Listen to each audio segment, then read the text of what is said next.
bactérias pertencem. Meninos, eu sei que vocês estão cansados. Alguma dúvida até aqui? Isso Amanda também, e fica só mentalizando. Isso Amanda também, é mesmo. É legal mandar, né, gente? É legal. Qual é o nome dele? O professor Xavier. É massa. Tem razão. Gente, alguma dúvida até aqui? Querem falar alguma coisa? Querem me xingar também? Não, né? Me xinga não, porque não machuca meu coração e eu vou ficar triste depois. Tá bom? Eu vou aqui até a gente poder adiantar essa parte aqui e depois a gente continua isso na próxima aula. Tá? Vamos falar sobre morfologia. Então, agora a gente vai falar sobre as partes que compõem essa célula bacteriana. Então, que é uma pauta importante dentro da disciplina de microbiologia, explicar esse ser unicelular. Então, ele não tem mais de uma célula, não. É só uma célula que uma bactéria possui. Então, existem mais ou menos 1.600 espécies de bactérias, lembrando que eu falei o 4.000 e pouco agora, mas incluem algas azuis também, tá? São procariotos.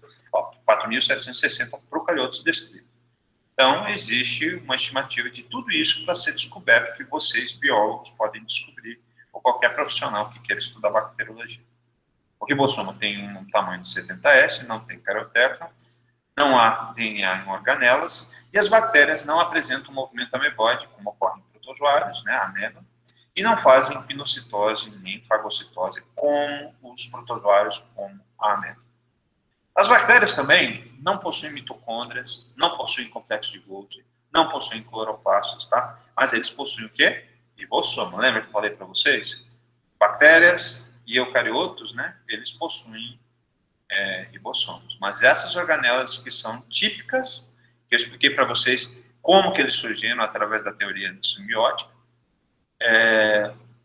essas bactérias, essas estruturas especializadas não possuem nas bactérias. E além do DNA genômico, eles possuem o DNA extracromossomal, que é o chamado plasmídio, né? Que também é circular, assim como o DNA genômico das bactérias. Então, isso aqui é uma representação, essa esfera com essas cores diferentes, é o DNA, é o plasmídio de uma bactéria. E aí, esse PSTI, EcoR1, PAN, H1, SA1, seriam genes. Genes, aqui, ó, esse verde, ele coordena a resistência à tetraciclina. Alguém sabe me dizer o que é tetraciclina? Alguém sabe me dizer? Sim. Já ouviram falar nesse nome? Tetraciclina, ampicilina, já ouviram falar? O que é isso? Falem para mim. Sim ou não? Sabem? Já ouviram falar só um remédio? Vamos melhorar isso, Vitória. Que tipo de remédio? Você está certa, Vitória. Começa com a letra A. Vamos brincar de forca. Isso.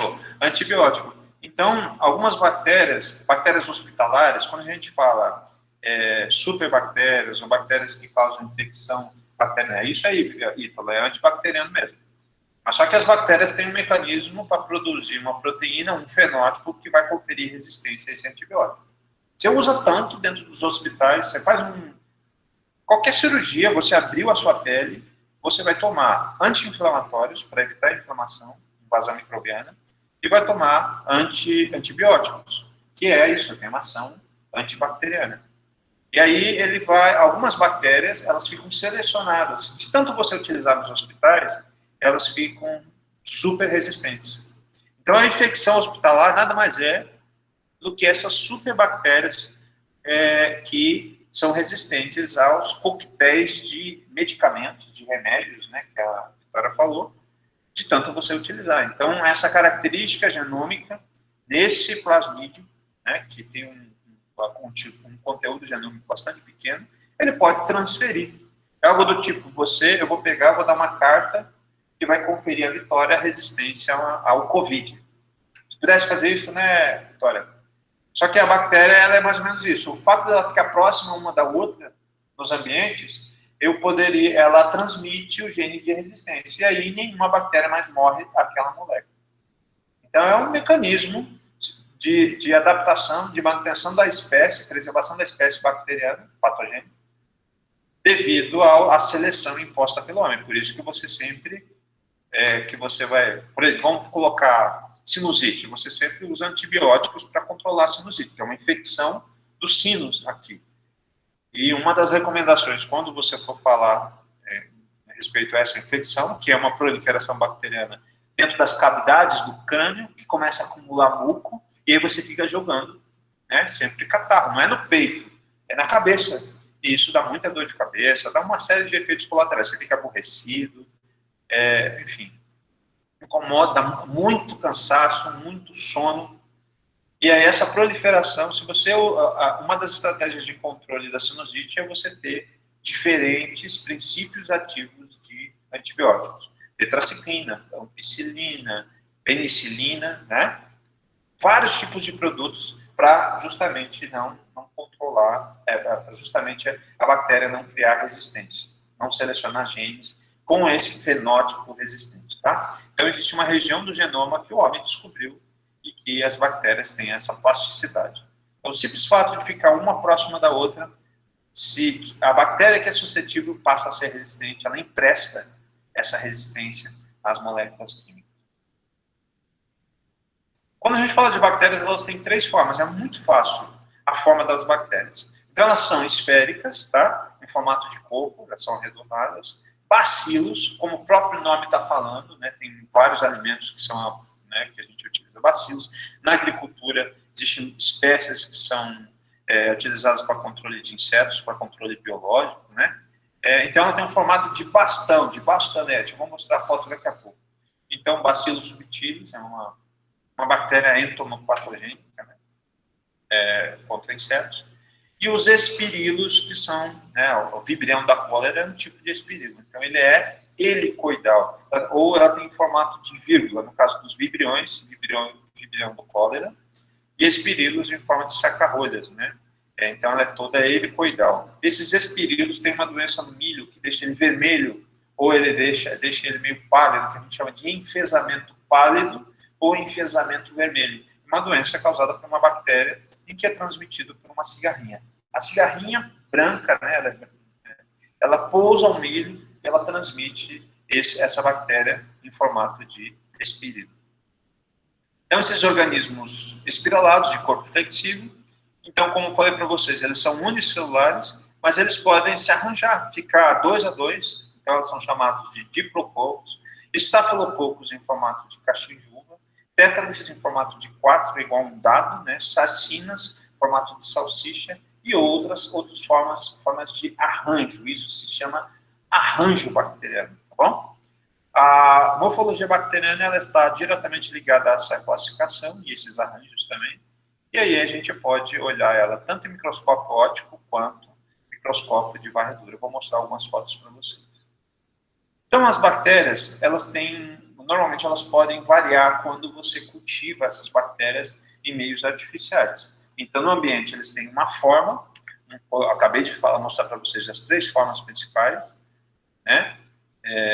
Mas quando você cultiva em meio de cultura, elas podem mudar a forma. Neisseria gonorrhoeae é o nome científico do agente causal da gonorreia. Essa bactéria que causa a gonorreia, ela tem um arranjo que a gente chama de 2 a 2. 2 células ficam ligadas uma à outra. E a gente chama isso de diplococos. 2 células em formato esférico. Elas são gram-negativas. A camada da parede solar tem tetrapeptidoglicana, ela é fina. A camada de tetrapeptidoglicana é fina. E eles fagocitados no interior de neutrófilos, né? As neutrófilos seriam as células de defesa em humanos. Em meio de cultura, esse arranjo de diplococo ele perde. Então, ela vai passar a ser individual. Então, ela chama, às vezes, algumas bactérias, elas só podem ter um único padrão de morfologia. Então, ela seria Neisseria gonorrhoeae, ela seria monomórfica, mórfica é morfologia. Então, ela seria monomórfica se sempre ficasse em diplococos. Mas quando eu cultivo e ela muda o arranjo, ela é chamada de pleomórfica. Então, Neisseria gonorrhoeae é uma bactéria pleomórfica, ou seja, ocorre uma mudança do arranjo bacteriano. E é claro que a gente identifica a bactéria de acordo, né, se ela é gram positiva ou gram negativa ou gram positiva, por testes de coloração. Aqui, em que você pega um esfregaço de bactéria e aí você pode identificar que o primeiro teste que é feito para saber se a bactéria pertence, para posicionar nas 3 divisões. Então, é reino procariota, e aí temos 3 divisões que as bactérias possuem. Divisão Gracilicutis, divisão Firmicutes, divisão Tenericutis. Então, essas divisões, uma divisão, né, não tem parede celular, uma agrupam todas as bactérias gram-positivas e outra divisão agrupam todas as bactérias gram-negativas. Gram-positivas, gram-negativas e sem parede celular. Então, é o primeiro teste feito para identificação, para taxonomia de bactéria. Você não olha no microscópio para identificar uma bactéria e posicionar, identificar gênero, são testes bioquímicos. Para fungos, para protozoários, para nematóides, a morfologia da célula, olhar no microscópio a gente identifica. Mas para bactéria, esqueçam. No máximo, vocês analisam morfologia, a forma da célula, se é coco, bacilos, mas não identifica gênero, não consegue identificar espécie. São os padrões morfoculturais, são os padrões bioquímicos que permitem a identificação das bactérias. Aqui é uma foto duas fotos que eu queria mostrar para vocês que tem a ver lá no início, que eu falei de microscopia eletrônica de transmissão, que faz um aumento de 40 mil vezes. Essa primeira foto, isso aqui é o quê? Alguém consegue me dizer o que é essa imagem?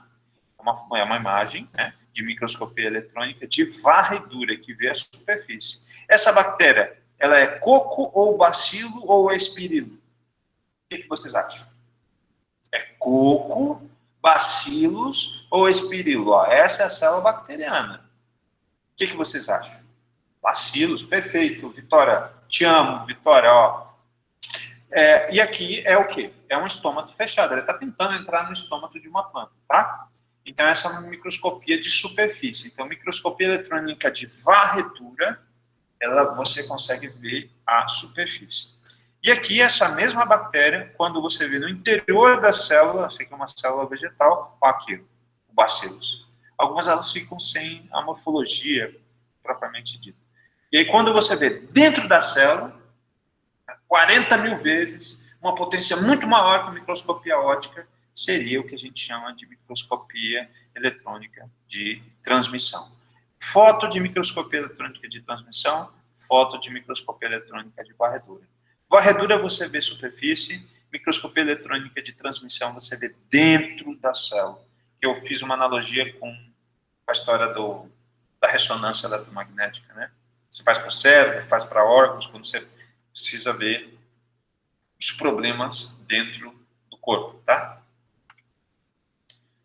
Nessa imagem, eu peguei recentemente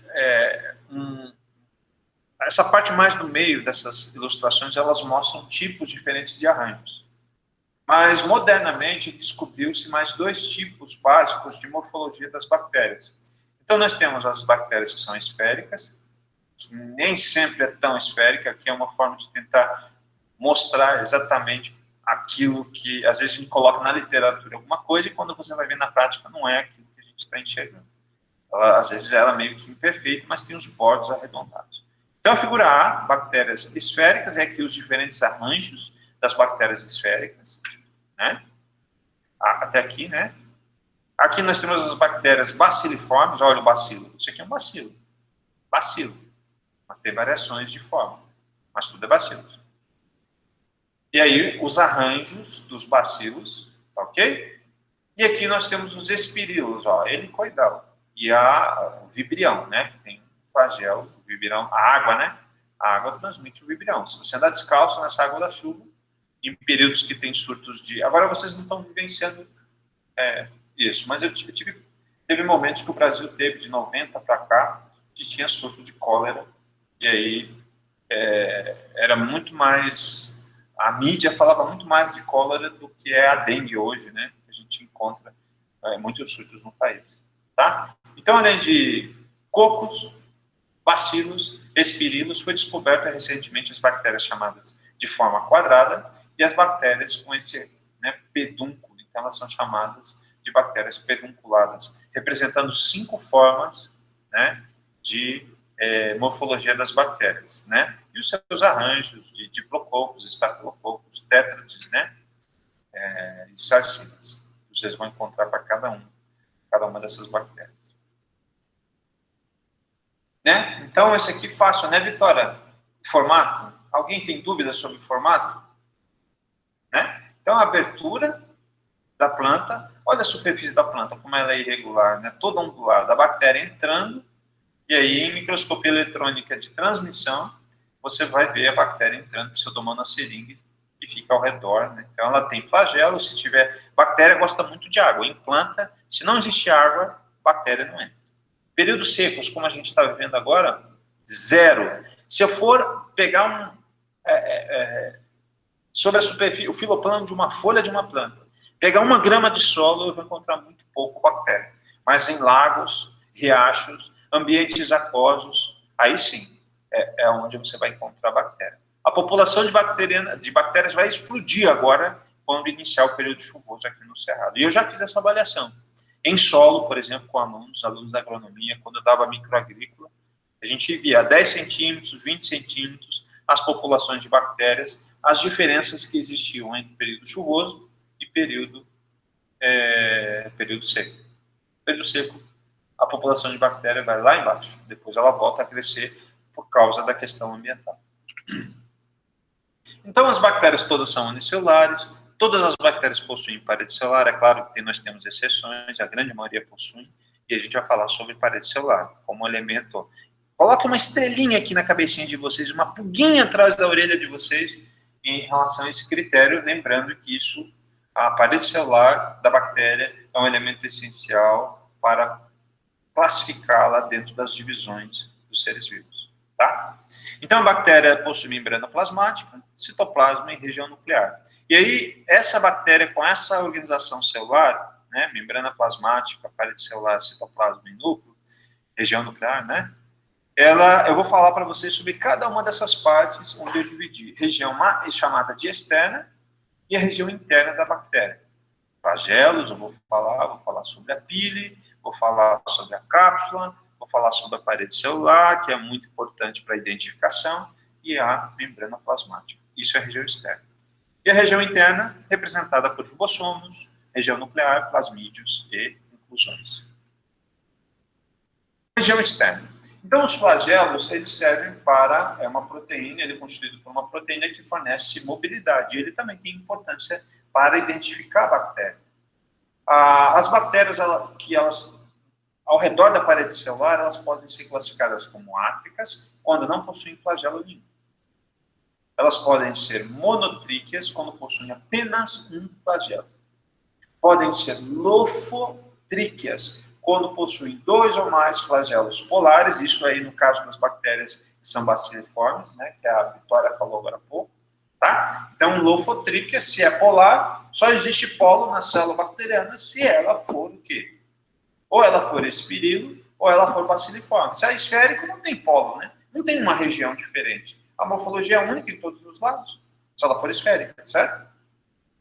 E lembre da periferia. Periferia é o lugar ao redor das grandes cidades, onde o povo, se não consegue morar no centro, vai morar ao redor, que é onde oportunidade para você conseguir habitação. Geralmente isso está associado a situações de falta de recursos para ter uma qualidade de vida. Então, geralmente as pessoas se afugentam, se refugiam em periferias. Então, peritríquea é ao redor de toda a célula bacteriana, o flagelo vai ficar presente. Então, essa bactéria, você lembra do sistema S que eu falei para vocês? Então, ele tem um anel, anel S, que as bactérias possuem, que eu falei lá, que procariotos não possuem. Então, essa é a parede celular. A parede celular de uma bactéria, ela tem essa camada amarela, membrana externa, tem a camada interna aqui, esse roxo aqui, seria a membrana plasmática interna, e aqui a camada azulzinha aqui, ó, é a camada de peptídeo glicana. Então, a parede celular é tudo isso aqui.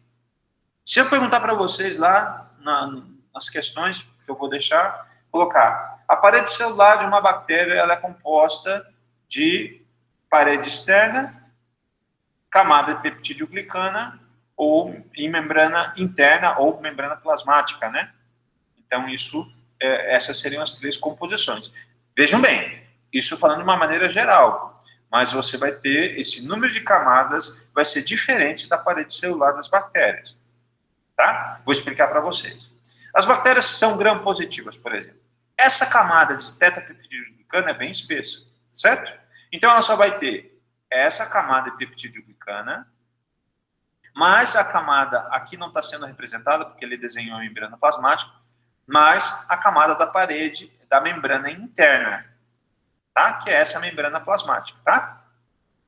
Beleza? Essa figura que vocês estão vendo aqui, ó, é de uma bactéria gram-negativa. Ela tem 2 membranas, tá certo? Então, a membrana interna, ou membrana plasmática, e a membrana externa, e uma camada mais fina de tetrapeptidoglicana. No caso das bactérias gram-positivas, não tem membrana externa, somente as bactérias gram-negativas. Agora, voltando ao que a gente está falando, né? A gente está falando sobre movimentação.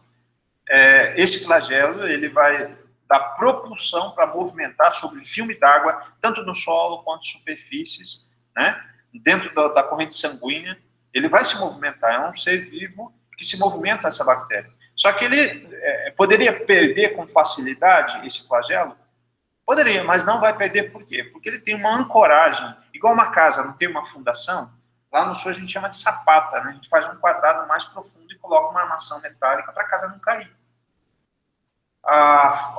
Aqui, aonde está preso o flagelo, ele tem 4 anéis. Ó, aqui, ó, na membrana interna, em bactérias gram-negativas, ela tem um anel M, está aqui. Depois ele tem um anel S, que fica ancorado na membrana plasmática. E aqui na membrana externa de uma bactéria gram-negativa, o flagelo está conectado a outros anéis, que é o anel P e aqui o anel L. Beleza? Vou repetir. Na membrana interna, a bactéria, o flagelo, está ancorado em 2 anéis. Quais são os anéis? Anel M, mais internamente, mais externamente o anel S. E na membrana externa, existem 2 anéis, mais 2 anéis, somando, tá? Então 4 anéis, onde o flagelo fica ancorado, o anel L e o anel S. É dessa forma que a bactéria fica presa à parede celular para uma bactéria gram-negativa. Certo? Então aqui, fácil, né? Então, mono é 1. Então só tem um flagelo, é uma classificação dessa bactéria. Lofotríquea é quando você tem mais de um flagelo localizado em um dos polos. Tá certo? Então isso é chamado de lofotríquea. Agora, quando você tem nos 2 polos, a gente vai chamar de uma maneira diferente. Anfi quer dizer ambos. Então, em ambos os polos, vocês vão encontrar flagelos para essa bactéria. E quando você tem flagelos distribuídos por toda a superfície da parede celular, acabei de mostrar para vocês aqui, a parede celular, onde elas ficam ancoradas, onde elas ficam presas. Essa bactéria é chamada de peritríquea. Então, aqui, ó, polar com um único flagelo, acabei de mostrar monotríquea, polar com vários flagelos, lofotríquea, polar com vários flagelos distribuídos por toda a parede celular, e ela é chamada de peritríquea. Tá? Outra estrutura externa agora, vamos falar sobre pile e cápsula, né? Aqui, está errado o slide, tá? Então, pile, ou fímbrias, e cápsula. Então, a pile, se o flagelo serve para locomoção, às vezes as pessoas confundem a pile com um aspecto de locomoção. A pile, para as bactérias, ela serve para adesão, aderência da célula bacteriana sobre a superfície. Então, se a superfície de uma folha, se a membrana de uma célula no interior dos animais, ela vai aderir como? Através dessa pile. Quando eu falo de aderência, lembra do Homem-Aranha, ele trepando na parede? Ele tem lá no dedo alguns elementos, algumas cerdas que permitem com que ele se fixe. Então, são corpúsculos de tamanho bem menor, que quando comparados com flagelos, servem para conferir maior aderência na superfície. E além de aderência, duas, tá? Gravem bem na cabeça de vocês. Pili ou fímbrias, quais são as funções? Uma, aderência, e outra, sexo. Vocês gostam de sexo? Agora vocês acordaram, né? Vocês estavam dormindo, agora vocês acordaram. A maior parte das bactérias fazem reprodução assexual, mas quando elas querem fazer sexo, juntam duas células, e aí o que faz a conexão entre essa região nuclear para transferência de material nucleico, a gente chama isso de um sistema de reprodução do tipo conjugação. Ocorre através da formação dessa pile entre essas duas células. Tá? Duas funções da pile. Recombinação genética, ou sexo, ou aderência das células. Então, essa pile vai ajudar essa troca de componente genético. Bom? E a cápsula está presente em alguns grupos de bactérias compostas por polissacarídeos e tem a função de permitir a aderência das células bacterianas à superfície. Então, cápsula não é uma estrutura. A pile é uma estrutura, um filamento que fica sobre a superfície da célula bacteriana. Eu vou mostrar daqui a pouco. E a cápsula, o que é? É um composto que vai umectar, é um polissacarídeo que vai ficar recobrindo essa pile, que vai fazer com que ele fique com uma superfície gosmenta. Tanto é, já viram andar nas rochas e você escorregar? Já andaram? Já fizeram trilha? Quem nunca fez trilha aqui da biologia? Nós temos que fazer uma trilha aí, gente. Fizeram comigo lá um dia. Uma trilha meia boca, mas vocês fizeram, né? Mas quando vocês pisam em algumas rochas perto de rios, vocês já viram, já repararam que você escorrega?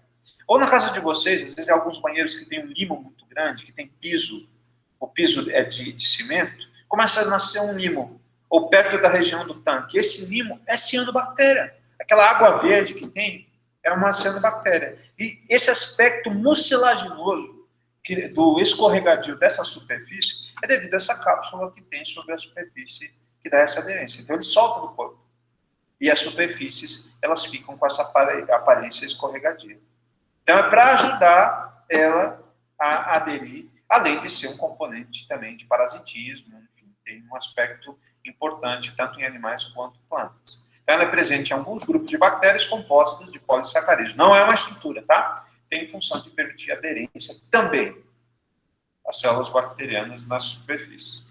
Tá? Toda vez que vocês estiverem fazendo trilha, toda vez que vocês escorregarem numa pedra, lembrem, é por causa da cápsula.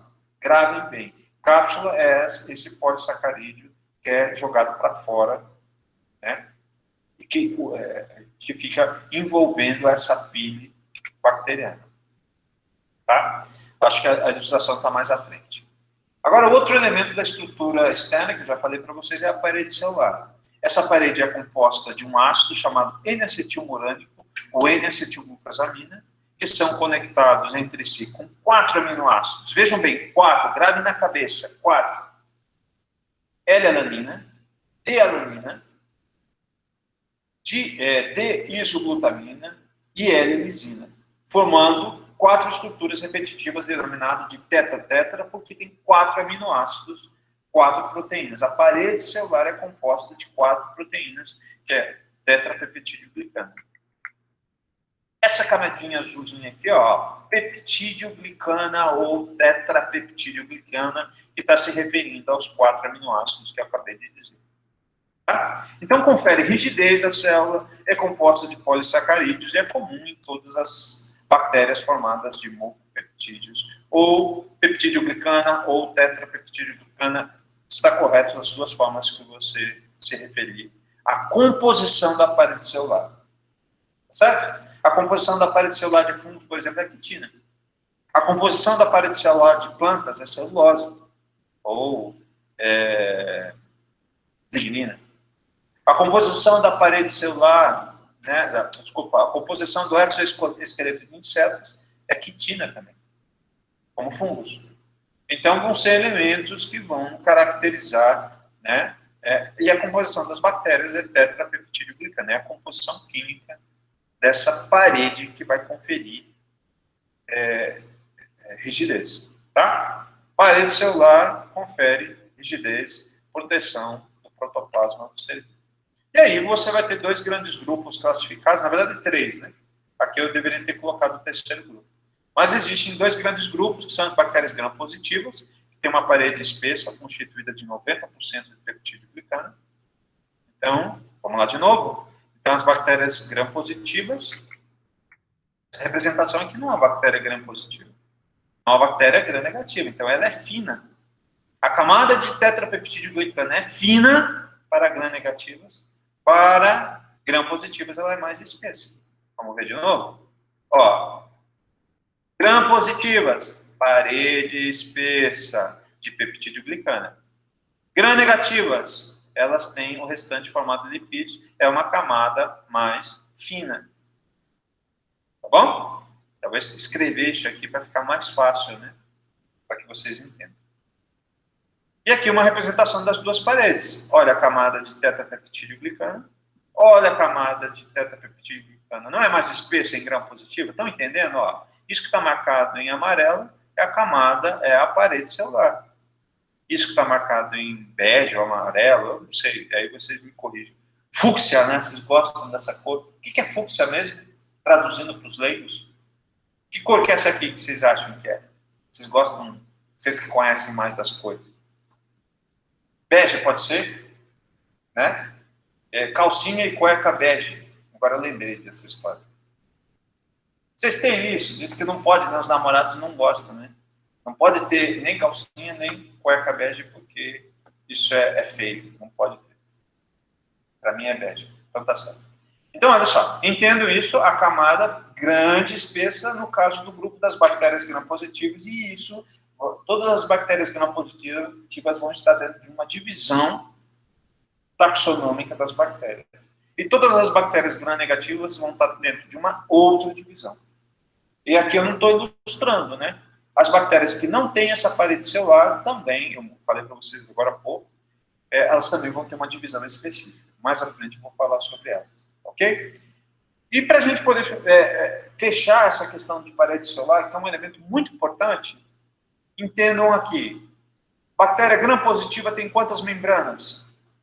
Vamos ver o quanto que vocês vão participar. Dizem que os alunos da biologia são muito participativos, são inteligentes, são vorazes por conhecimento. Agora me digam quantas membranas aqui possuem as bactérias gram-positivas. Vitória. Eu vou começar a dar pontos, eu acho, para a Vitória aqui, porque só a Vitória que responde as minhas perguntas. A Vitória, o Ítalo. O resto está tudo assistindo à força do querer. Tá achando que eu não sei, é? Tá assistindo a Bibi perigosa lá? Hã? Ó, só a Vitória, a Cleiane, a Irene falou boa noite, mas nunca mais morreu a Irene, né? A Irene morreu, o Railan também morreu. Não, professor, eu estou aqui. Hã? Tá aí? Ah, bom. Você que está assistindo a força do querer. Né? Assistir a Ritinha que vai casar com o negócio lá com o menino, né? Isso, muito bom, Vitória. Só possui uma camada de membrana, ó. Então grave bem isso, ó. Então só uma membrana gram-positiva, eu já mostrei o slide anterior, e as bactérias que são gram-negativas possuem duas membranas, uma membrana externa, uma membrana interna, né? E aqui a parede celular. Então as bactérias gram-negativas, a camada de peptidoglicana é um sanduíche de membranas, e aqui só possui uma membrana interna, tá? Grave bem isso, são as bactérias que possuem parede celular. E aí a membrana plasmática, como eu tinha falado para vocês na outra aula, ela é extremamente importante para as bactérias. As bactérias que fazem fotossíntese, o cloroplasto, a clorofila, a produção de açúcar, de energia, é feita na membrana. A respiração é feita na membrana. E essa membrana plasmática é chamada de lipoproteica. Lipo é lipídio e proteica de proteína. Então, ela tem uma proporção de 40% de lipídio e 60% de proteína. E é nela que estão localizadas enzimas e a maior parte das proteínas bacterianas. E a respiração celular ocorre tudo aqui. Então, a cadeia de transporte de elétrons, respiração, se localiza nessa porção interna da membrana, assim como citocromos, desodogenases, enzimas, né, etc. Não existe mitocôndria, e as bactérias que fazem fotossíntese, os cromatófagos e as enzimas responsáveis pela síntese de lipídios, e tudo acontece nessa região da membrana plasmática, tá? Lembrar que esse protagonismo da membrana plasmática não é tão grande quando você vê em seres eucariotos, porque não faz sentido, porque você já tem organelas específicas em eucariotos que fazem, em que desmembraram essa grande quantidade de função que ocorre na membrana das bactérias de eucariotos. Se for um ponto, eu aceito, né, Vitória? Isso aí. Tem isso, em reivindicar os seus direitos.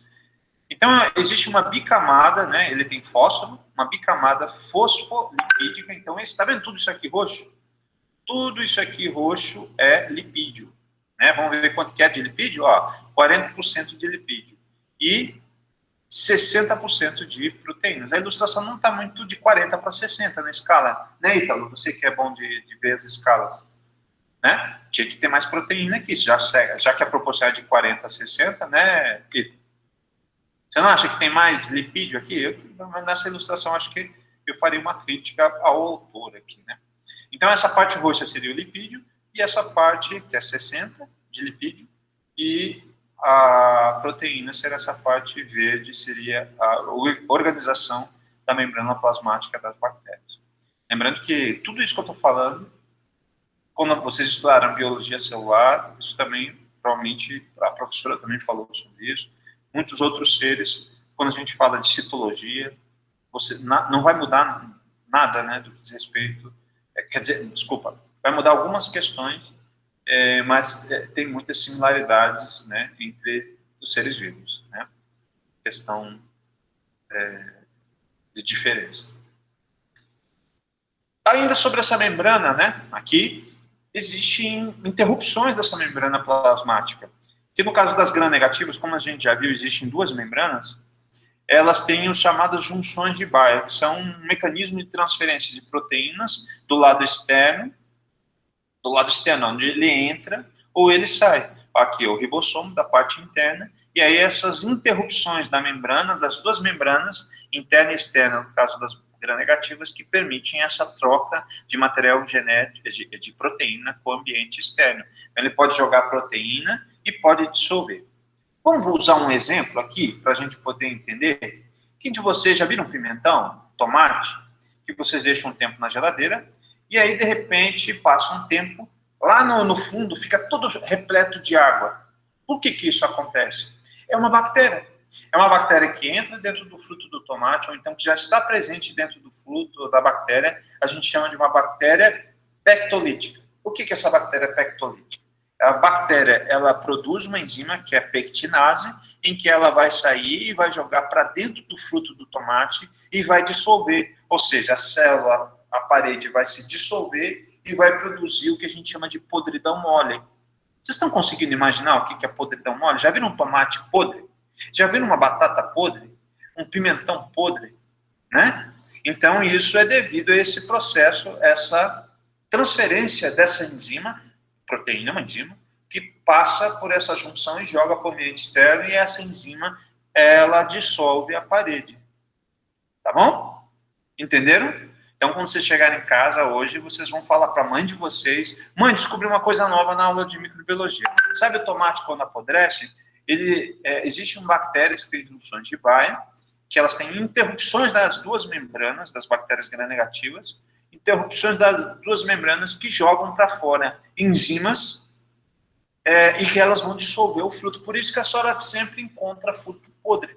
E a tua mãe vai falar para vocês: nossa, minha filha, aquele IF Goiânia Campus Urutaí te transformou, hein? Você é muito inteligente, hein?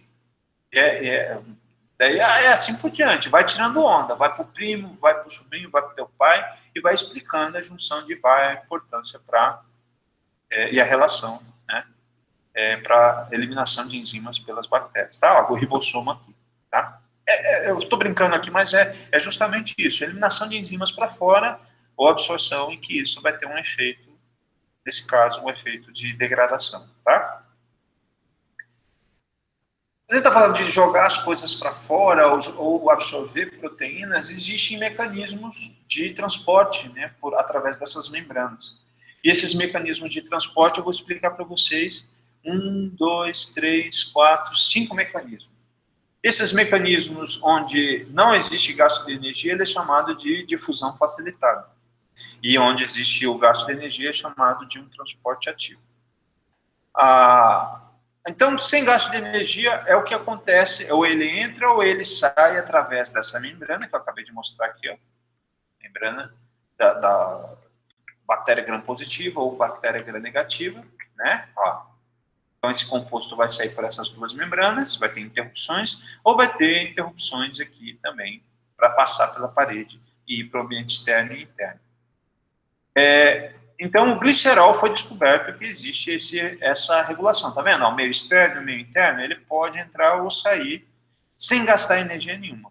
O potássio, por exemplo, existe um mecanismo de transporte de cátion, o cátion, o mais é cátion, né? Que a gente chama de uniporte, então ele sai de fora e vai para dentro, então ele é unidirecional, então aqui existe um gasto de energia, é igual você ir de Urutei para Pires do Rio, tem que gastar uma bufunfa ali, né? Não tem como ir para lá, não sei que se você pegar uma carona, você vai na difusão facilitada, né? Não gasta energia nenhuma, não gasta dinheiro, vai só na amizade, né? No charme, na elegância, né? Existe um outro mecanismo ativo que você precisa desembolsar uma graninha, né? Precisa desembolsar uma energia aqui, que é o chamado simporte, onde ocorre o transporte de um soluto e de um próton. Ó. O soluto, quem que é? Lactose, e o próton é o H+. Então, eles vão entrar para dentro do interior da célula bacteriana. Então, a lactose mais e o H+ entraram, e esse mecanismo é chamado mecanismo simporte, que é transporte de soluto e próton. Outro mecanismo ativo de transporte através dessa membrana, que agora é anfiporte. Anfi quer dizer ambos. Então, você tem uma troca de um cátion por um próton. Ó. Então, a troca de um cátion, né, um próton que saiu foi o N+, e o cátion que entrou foi o H+. Tá? E aí, ou entra o sódio, ou vice-versa, né? Então, por um lado saiu Na, por outro lado entrou o H+. Esse é o mecanismo anfipode. E o último mecanismo, agora um pouquinho mais complexo, uma molécula de tamanho molecular maior, que é o chamado mecanismo de transporte de grupo. Então, o que acontece?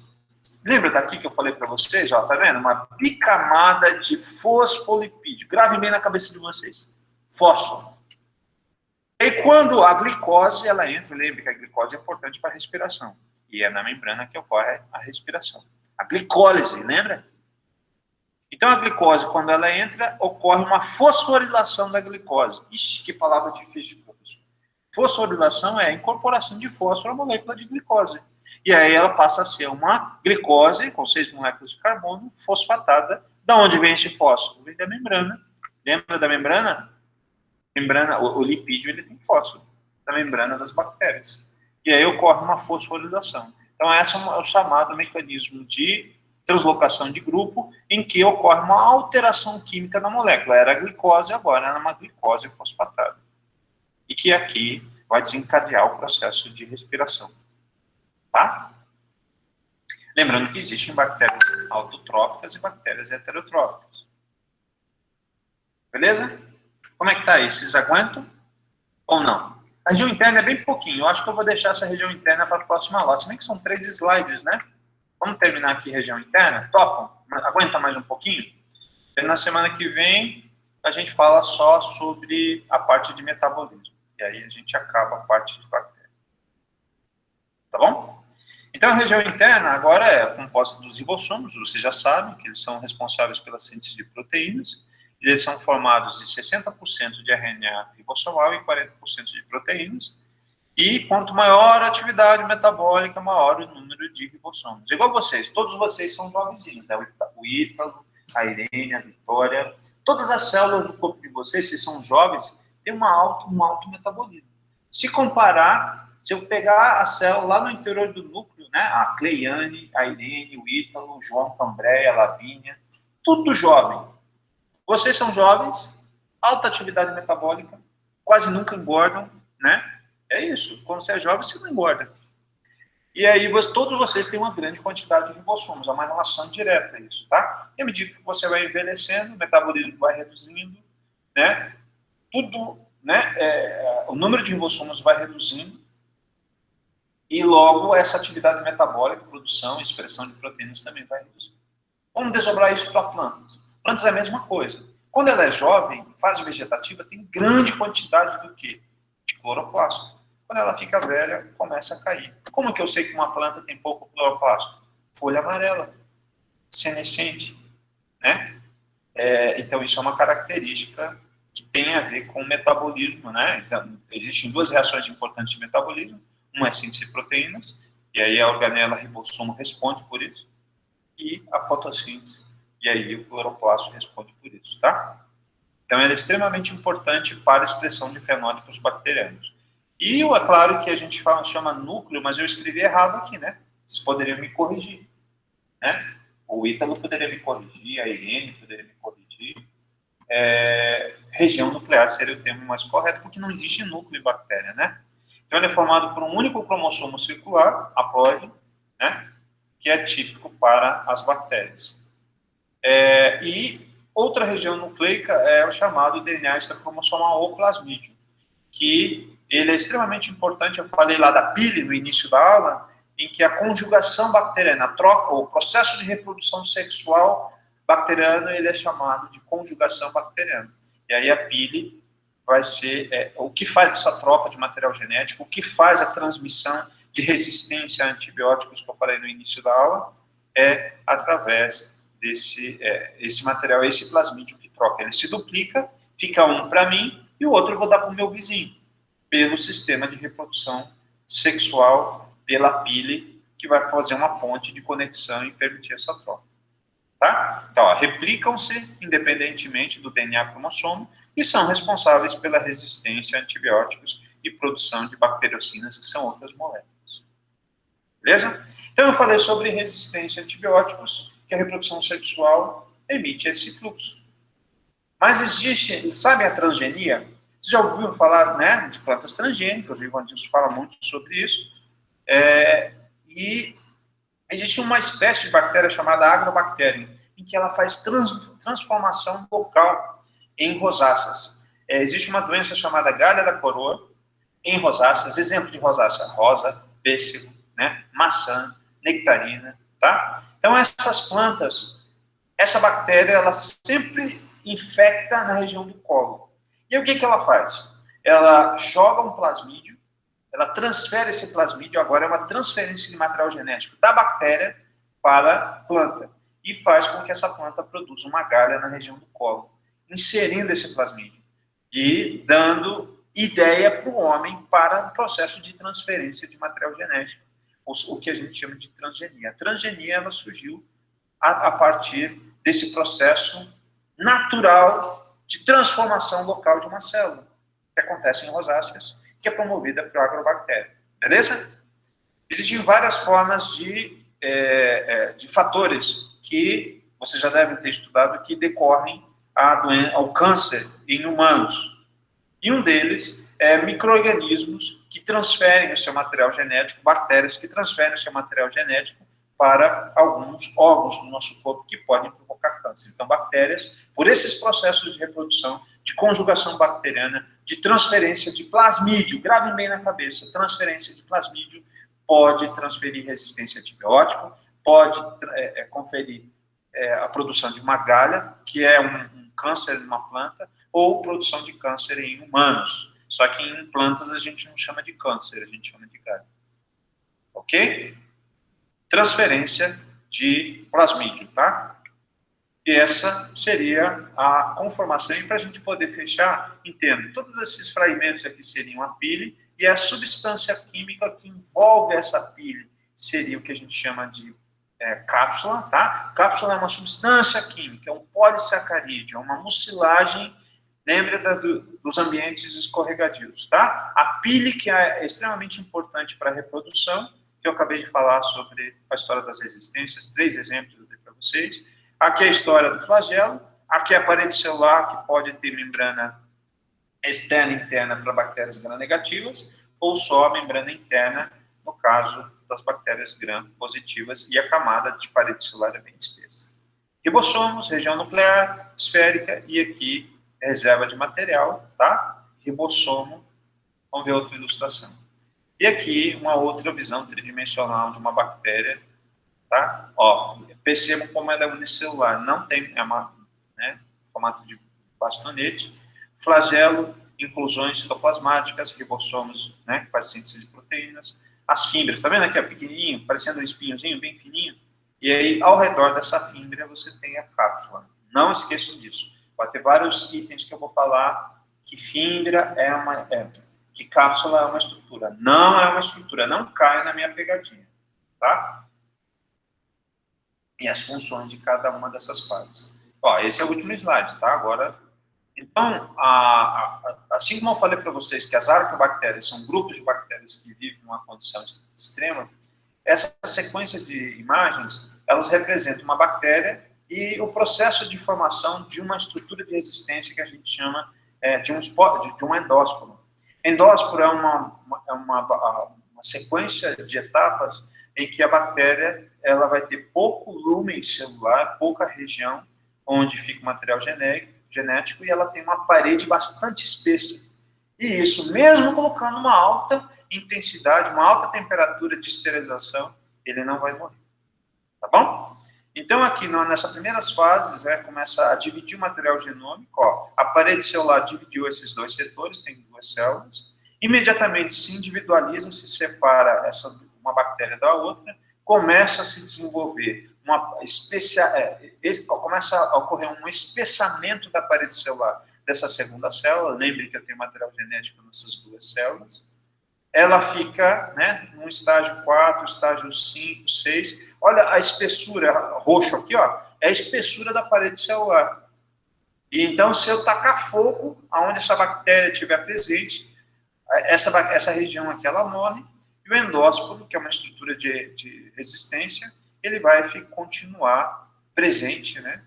E aqui o material genético está bem compactado no interior dessa célula, tá? Então, se eu perguntar para vocês, estruturas de resistência de uma bactéria, endósporo. Por quê? O que ele tem?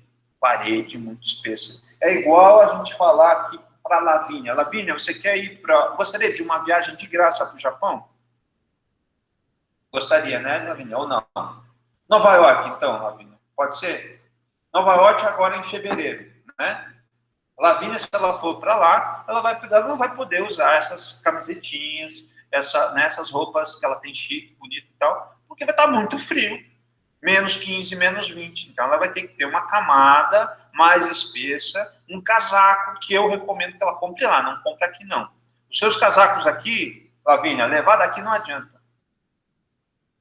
Eu não sei te explicar, mas é mais barato lá, primeiro, e lá é um casaco adaptado para essa condição de temperatura muito fria. Então, se dá mal o brasileiro que vai e leva casaco aqui. O que é esse casaco que a Lavínia vai comprar lá para não passar frio? Eu levei casaco quando fui e me dei mal. Não usei nenhuma das roupas que eu levei.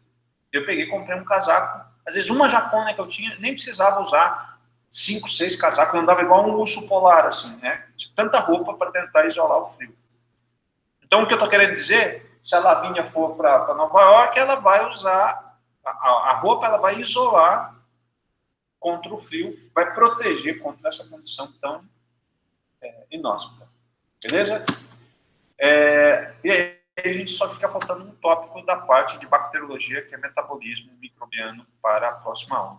Eu vou tentar adiantar para fechar a bacteriologia, essa aula, vou ver se eu faço um vídeo separado, se eu conseguir, eu aviso. Se não, a gente se encontra na próxima quarta.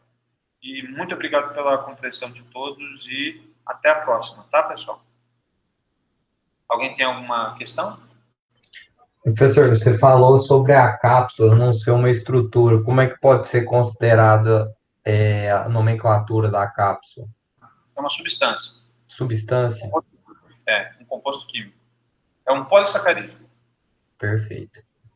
Tá? É igual, você tem um monte de pilhas, seriam estruturas que saem da parede celular, e aí você tem uma camada de polissacarídeos que é como se vão dar um aspecto de mucilagem para a bactéria, e aonde tiver os ambientes com essa bactéria, também esse ambiente vai ser escorregadio. Por isso que eu dei o exemplo das pedras nos rios que você escorrega, porque ali tem cianobactérias que vão dar esse aspecto do escorregadio.